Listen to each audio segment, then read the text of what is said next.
Cassandra woke in the same position she had managed to drink herself into the previous day before Tim had woken her, slouched over the kitchen table surrounded by empty bottles. Lifting her head, she felt the sticky puddles of wine cling to her face, and her head felt like she'd been rattled around inside a washing machine. The memories from last night seemed to be like a forgotten dream. Her throat being so dry didn't help her sudden feeling of sickness, as an extremely unpleasant smell filled her nostrils. Before she had time to investigate where the smell was coming from, however, there was a knock at the door. Considering that he was the only person who ever visited, she assumed it was Tim again. She wandered over and pulled the door open. But instead of the familiar face she was expecting, she was met by one of the town's postmen, holding a small parcel in his hands. It wasn't unusual for her to receive random packages. The combination of alcohol and online shopping were oftentimes a disastrous mix. "Sorry to bother you, I have a parcel for you," he said with a slightly concerned look on his face. "Is everything okay in here? There's an awful smell coming from this floor." Although Cassandra had smelt the repulsive scent already, she was gobsmacked to hear some random stranger comment on the smell coming from her apartment. "Excuse me?" she said, slightly offended. The man clearly realised his mistake and tried to turn the conversation around. "Oh, no. I didn't mean it like that. I mean it smells like a mouse has probably died somewhere. Maybe get your landlord to look under the floorboards." She discreetly checked behind the door as he was speaking to see if there were any tiny animal carcasses strewn around the hidden corners of the room. Luckily he didn't notice and carried on with the awkward conversation. "Anyway, your elderly neighbour already signed for the parcel but refused to take it. She let me in to bring it to you." "Thank you," she replied, taking the parcel from his grasp. "And thank you for your concern. I'll look into it." Just before he returned to work, he raised his hand and touched his face just below his left eye. His curiosity seemed to have burst its boundaries. "That's a nasty scratch under your eye. What happened there?" Using her free hand, she quickly brought it up to her face to feel the graze. Her eyes widened as she recalled the events from the previous night. Before the postman even had a chance to open his mouth for any more questions, she quickly slammed the door in his face, scampering to the bathroom to check the damage in the mirror. There it was, the scratch, in the exact same place that Maud had accidentally caused with the unfortunate additions to her skull.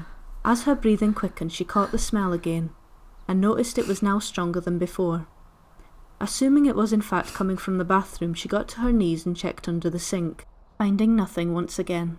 She barely had time to even consider looking elsewhere in the bathroom, as she could feel an unnerving presence alongside her in the room. She stood up slowly and turned her head to look behind her. There she was again, Maud, in all her weird hybrid glory. She stood with her hands behind her back and a joyful smile on her face. "You do get used to the smell eventually. I have been dead for nearly 200 years, so you can't really expect me to smell like roses." The only way to describe the odd sound released from Cassandra's throat was not quite a gasp and not quite a sigh. Finally realising everything she had heard and witnessed in the last 12 hours was in fact true. She remembered her mother's rule of judgment.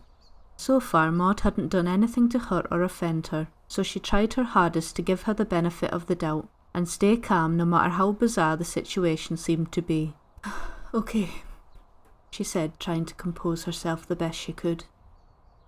"I have some questions." "I'll try my best to answer them," Maud replied eagerly. "You've told me who you are, but what are you?" Cassandra asked. During her short time at college, Cassandra had a friend named Sandy, who would read about conspiracies and evidence of the afterlife. Cassandra's curious nature would often have her peering over at Sandy's notepads to investigate what she was researching. One thing she remembered quite clearly was a drawing of something called a Wendigo, which appeared to be an animal-like creature. She couldn't recall a lot about it, but she remembered the description mentioning something about a transformation which happens after death if a human during their lifetime resorted to cannibalism. She wasn't sure why this sudden memory had surfaced in her already scattered brain, but she was now praying that whatever Maud was, she didn't have any sudden cravings for human flesh. To tell you the truth, I'm not entirely sure of that myself. You see, where I am right now, there's a lack of company. There's no one to answer my questions," she replied. "I'm not dangerous, if that's what you're asking." "Right. Now, can you tell me why you're here?" The more they spoke, the more Cassandra's mind was easing into a more relaxed state. Right now I believe I'm stuck between two phases of my lifetime. Death and whatever comes next. I've been stuck here since my death, waiting for the right moment, and I believe this might be it.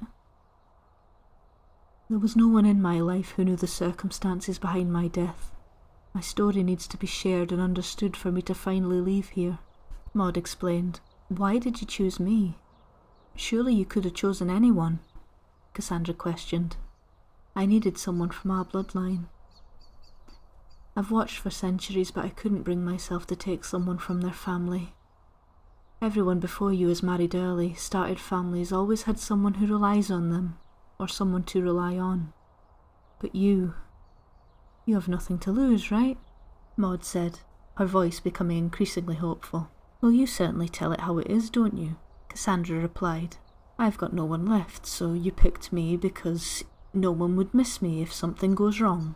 Precisely. Not that anything will go wrong. Maud smiled, looking more and more eager by the second. So tell me your story then. I'm all ears. That's all you need, isn't it, to pass on your story and have someone understand it? Cassandra said, sitting on the edge of the bath, ready to listen. Maud exhaled a slight sigh, overshadowed with regret. I'm afraid it's not that simple. I've tried that in the past and found out the hard way that simply telling someone my story isn't enough. Maud stated, lifting her hand into Cassandra's view. Something she hadn't noticed the night before was that Maud only had 9 fingers. Her ring finger from her left hand looked like it had been forcefully removed. I thought you said there was no one around you where you are now. How did you lose your finger?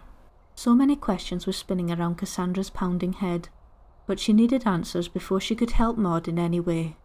They may not be around me, but there are always beings of a greater power, watching. Always watching.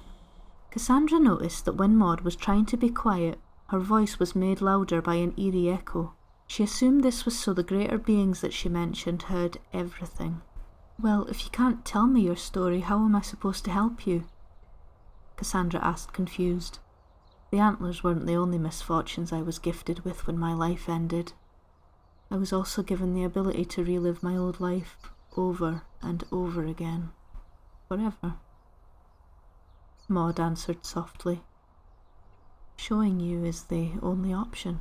Cassandra lifted her hand to halt any more words and looked up at Maud, confused. You're going to show me your life? Your life back in the 1800s?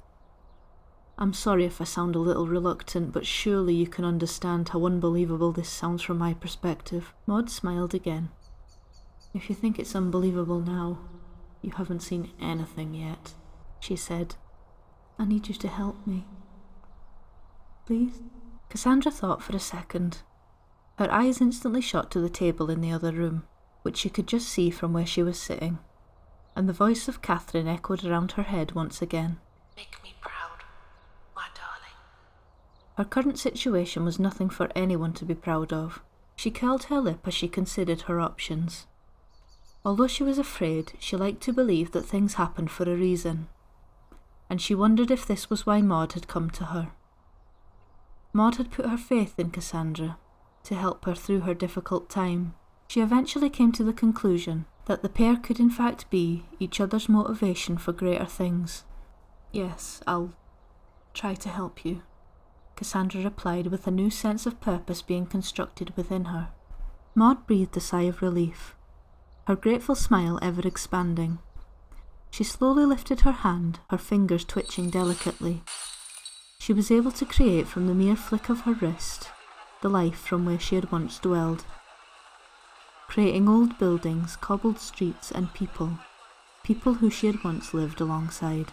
The view of the busy market square became a lot more vivid the longer Cassandra watched on, until eventually she felt the cool breeze flow through her hair, and the smell of fresh bread from the bakery was discreetly disguised amongst the scent of smoke from the many chimneys warming the dark and dreary homes, and the fires cooking the less than hygienic food being sold out in the open. It certainly was a different time. The history was opening up right before her eyes. Men and women strolled by in some of the most eye-catching, yet old-fashioned clothing she had ever seen. dresses of many layers, long posh coats and ruffles galore. She was so captivated by the scene unfolding around her, she hadn't noticed that her clothes had also changed. Her once casual look of black trousers and favourite woolen jumper had quickly been exchanged for a long burgundy-coloured dress complete with a waist-destroying corset. Everything was happening so quickly. She couldn't quite comprehend what was going on, but panic soon began to set in when she realised she was here alone. Maud was nowhere to be seen.